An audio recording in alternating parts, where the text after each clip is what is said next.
Luego vamos a eso. Sí, luego vamos a quedarnos en el frente abierto con la justicia, Pilar. Yo también creo que Pablo Iglesias se equivocó en el marco, ¿no? Es decir, que pensar que el Tribunal Europeo humilla, ¿no?, a los tribunales españoles, no, aquí no viene nadie de fuera a humillar a nadie, esto es el sistema judicial español y punto, pero también creo que el Consejo, los jueces del Consejo tienen la piel muy fina, o hay una mayoría conservadora, efectivamente, tardaron poquísimas horas en reaccionar a una opinión de Pablo Iglesias que, de lo contrario que dice todo el mundo, yo sí prefiero que un vicepresidente se siga expresando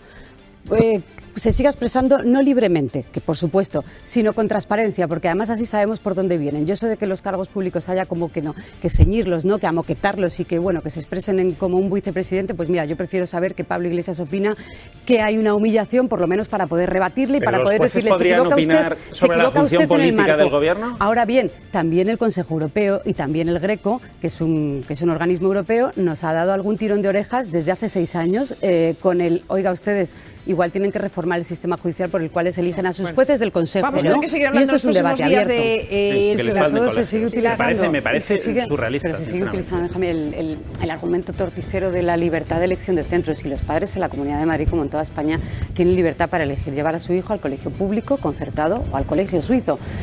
Si el problema es de financiación en última instancia, lo que está haciendo el Gobierno con esta ley es retirar la financiación prioritaria a los colegios concertados para priorizarlo sobre los públicos. Había un dato, y es que desde el año 2015 en la Comunidad de Madrid se han aportado 200 millones de euros a la educación concertada en Madrid. El colegio Tajamar, que es del Opus Dei, que es religioso, recibió 4 millones de euros en el último año. Me gustaría saber, no tengo el dato, cuánto ha recibido los colegios públicos de Vallecas, por ejemplo. Un colegio público de Vallecas sí ha recibido 4,2 millones como el Tajamar. No puede ser en función de los alumnos. Te doy el dato, Ketty, pero me gustaría decir solo lo que dijo Pilar, que uno de lo que incluye la ley es los colegios que se paren por sexo no estarán entre la prioridad y tendrán que justificar que dan otro tipo de formaciones, por ejemplo, sobre la violencia de género o sobre la libertad de elección.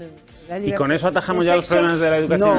No, claro que no. Sí, creo que con eso yo creo que es muy importante el reparto de los recursos en consonancia con las opciones que eligen los ciudadanos españoles. Francisco, me parece que es bastante clara. Dice, ser discapacitado no quiere decir...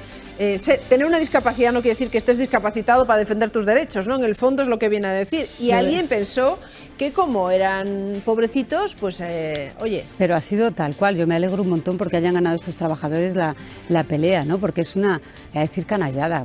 Precisamente lo dice Francisco, por ser discapacitados se creían que consiguiendo un trabajo, pues iban a aguantar cualquier condición de horarios, de no contratación, bastante haces, no te quejes, que te vamos a dar un trabajo.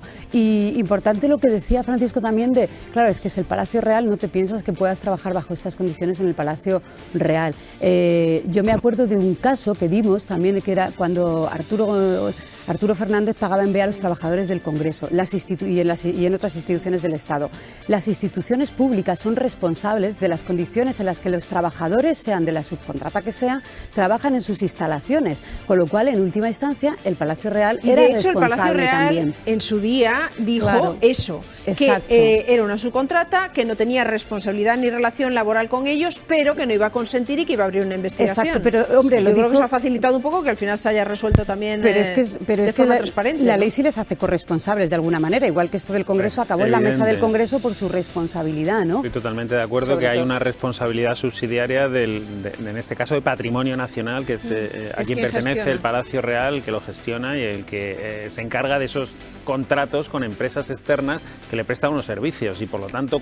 Claro, y muy bien además porque no somos conscientes de lo difícil que es para este tipo de trabajadores denunciarlo públicamente. Claro. Ocurre que además, como son subcontratas, pero al final en muchas ocasiones van rotando con contratos pues como estos, se conocen entre ellos. Entonces, cuando denuncian y dan la cara, tienen el miedo lógico a la represalia de que no les vayan a volver a contratar. Pero que esto sucede en todos los ámbitos de todas las profesiones, conviene en todos los aclarar sectores. que cuando es público, digamos, es doblemente sangrante. Porque es el Palacio Real. O sea, no es el Palacio Real, que barbaridad, se atreve a hacer algo impensable que nadie... No, esto está en la sociedad. Pero conviene aclarar que es el...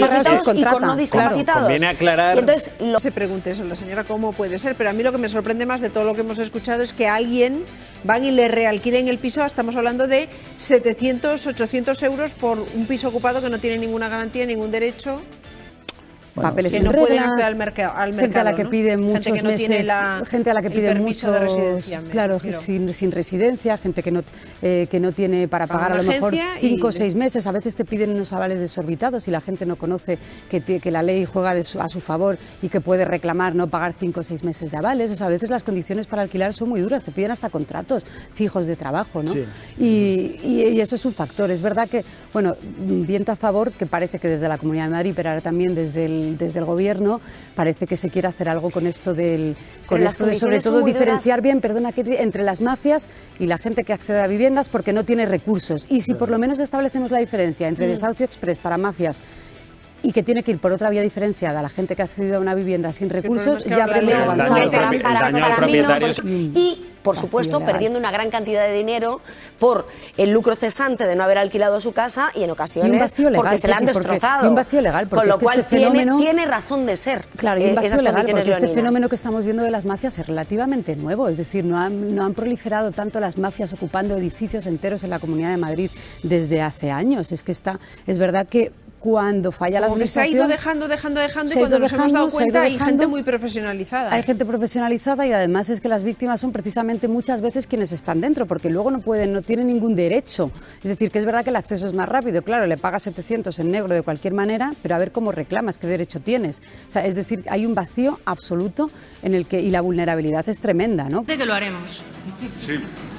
Haremos todo lo que esté en nuestra mano para que también venga a Madrid.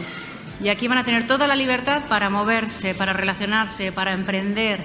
Hemos demostrado durante la COP que Madrid está preparada para acoger cualquier tipo de evento, de la magnitud que sea y de la dificultad que conlleve. Estamos preparados para acoger el mobile, iremos a por él. Ya hemos ido hablando durante semanas atrás con organizadores y yo, desde luego, está en mi mano atraerlo. Si van a estar, desde luego, dándole ese trato a la organización, no quepa la menor duda, pero aún así, al margen de lo que opina la alcaldesa, es que nosotros creemos que un evento de esa magnitud se puede celebrar perfectamente en Madrid y es un evento por el que ya me he interesado en otras ocasiones.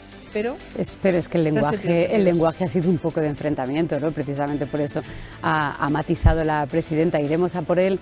Es verdad que no es lo mejor para decir lo que luego parece que ha querido decir, o aprovechar efectivamente que el Mobile Congress, que lo hemos dicho antes, es que las cifras son millonarias y sobre todo el feedback que tenemos con otras empresas y la gente que viene, ¿no? Yo recuerdo que ha venido Zuckerberg, han venido los fundadores de Google, vienen los líderes de la tecnología mundial con todo lo que eso conlleva ser el foco, ¿no? Y es verdad que podían mejorarse las dinámicas respecto a hacer foros paralelos, hacer actividades coordinadas, pero no a llevarte un congreso mundial que además Barcelona ya había manifestado en otras ocasiones que quería mantener a 2023 y además sí tenemos intención de rebajar un poco el suflé catalán y no estar enfrentándonos con cualquier situación. Pero digamos en qué contexto se produce.